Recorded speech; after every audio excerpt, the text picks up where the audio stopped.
নাটোরে ২০৫টি মাধ্যমিক ও উচ্চ মাধ্যমিক পর্যায়ের শিক্ষা প্রতিষ্ঠানে সরকারের স্থাপিত ডিজিটাল ল্যাবের মধ্যে ১৫ থেকে ২০টি প্রতিষ্ঠানে কার্যক্রম চালু রয়েছে।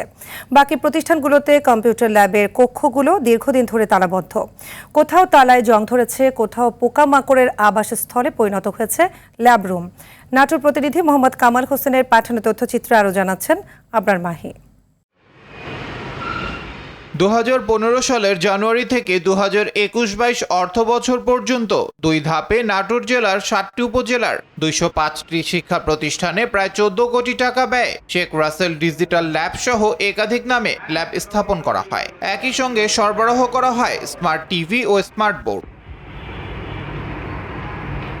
তবে রাজনৈতিক পট পরিবর্তনের পর অনেক স্থানে সেগুলো কার্যত অকেজো অবস্থায় পড়ে আছে। শিক্ষার্থীদের অভিযোগ, ল্যাব রুম থাকলেও সেখানে হাতে খড়ি শেখানো হয় না। কম্পিউটার ল্যাব আছে, তবে সমস্যা হচ্ছে সেখানে আমাদের ঠিকভাবে পড়ানো হয় না, আমাদের হাতে কলমে শেখানো হয়নি। এখন খালি শুধু বই পড়ানো হয়, তথ্য প্রযুক্তি বই।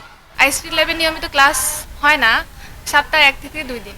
আমাদের কম্পিউটার ল্যাবে মাঝে মধ্যে ক্লাস করা হয়, কিন্তু সবগুলো কম্পিউটার সচল না। এই বিষয়ে নাটোর জেলা শিক্ষা অফিসার জানান, ডিজিটাল ল্যাবে শিক্ষার্থীদের ক্লাস না নেওয়ার অভিযোগ পেলে ওই শিক্ষকের বিরুদ্ধে ব্যবস্থা নেওয়া হবে। কোনো ল্যাবে সমস্যা থাকতে পারে, যদি কোনো সুনির্দিষ্ট অভিযোগ আমরা পেয়ে থাকি, আমাদের কাছে আসে, তাহলে আমরা সেটা তদন্ত সাপেক্ষে।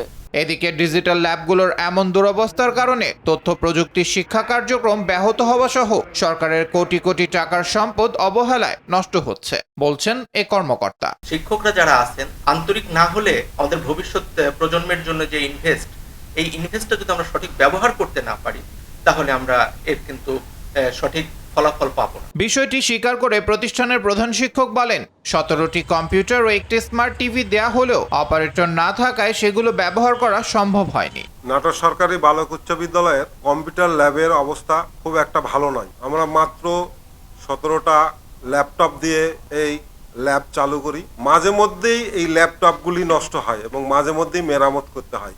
আইসিটি খাতে শিক্ষার্থীদের মেধাবী করে গড়ে তুলতে ল্যাবগুলো অতি দ্রুত কার্যকর করার দাবি সচেতন মহলের। আবরার মাহি, RTV।